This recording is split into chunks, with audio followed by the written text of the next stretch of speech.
आन हज़रत पर वही का इब्तिदाई दौर अच्छे सच्चे पाकीज़ा ख्वाबों से शुरू हुआ। आप ख्वाब में जो कुछ देखते वो सुबह की रोशनी की तरह सही और सच्चा साबित होता। फिर मनजानिब कुदरत आप तन्हाई पसंद हो गए और आपने गार हरा में खलूत नशीनी अख्तियार फरमाई और कई कई दिन और रात वहाँ मुसलसल इबादत और याद लही वो जिक्र व फिक्र में मशगूल रहते। जब तक घर आने को दिल न चाहता तोशा हमराह लिए हुए वहाँ रहते।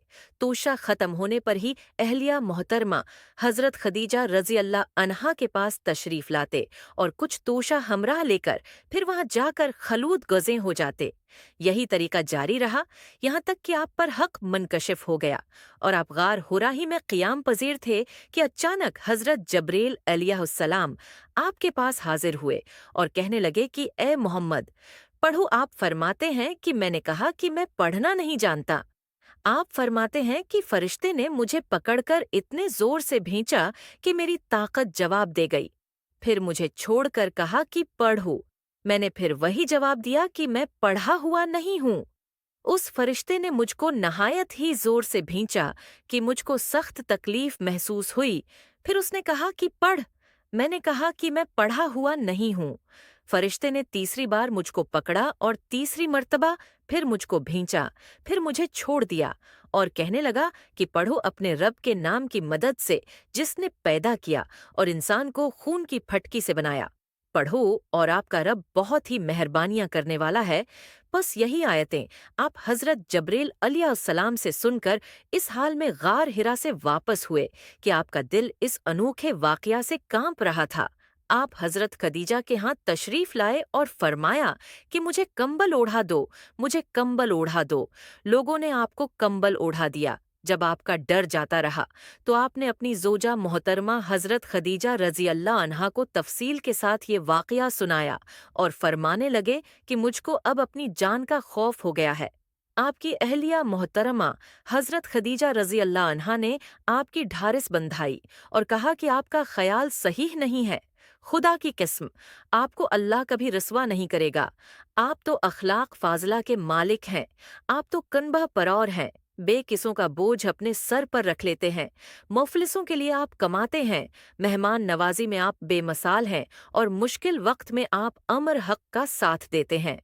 ऐसे औसाफ हुस्ना वाला इंसान यूं बेवक्त जिल्लत व ख्वारी की मौत नहीं पा सकता। फिर मजीद तसल्ली के लिए हज़रत खदीजा रज़ी अल्लाह अन्हा आपको वरक़ा बन नोफल के पास ले गईं, जो उनके चचा ज़ाद भाई थे और ज़माना जाहलियत में नसरानी मजहब अख्तियार कर चुके थे और अबरानी ज़बान के कातिब थे।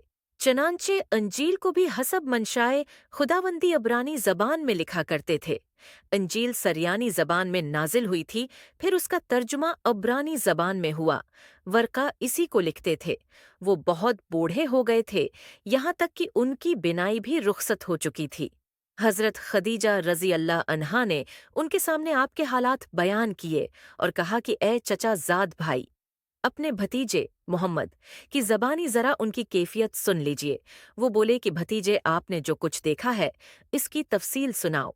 चुनांचे आपने उस अव्वल ता आखिर पूरा वाकया सुनाया, जिसे सुनकर वर्का बेअख्तियार होकर बोल उठे कि ये तो वही नामूस मुअज़्ज़ज़ राज़दान फरिश्ता है जिसे अल्लाह ने हज़रत मूसी अलैहिस्सलाम पर वही देकर भेजा था।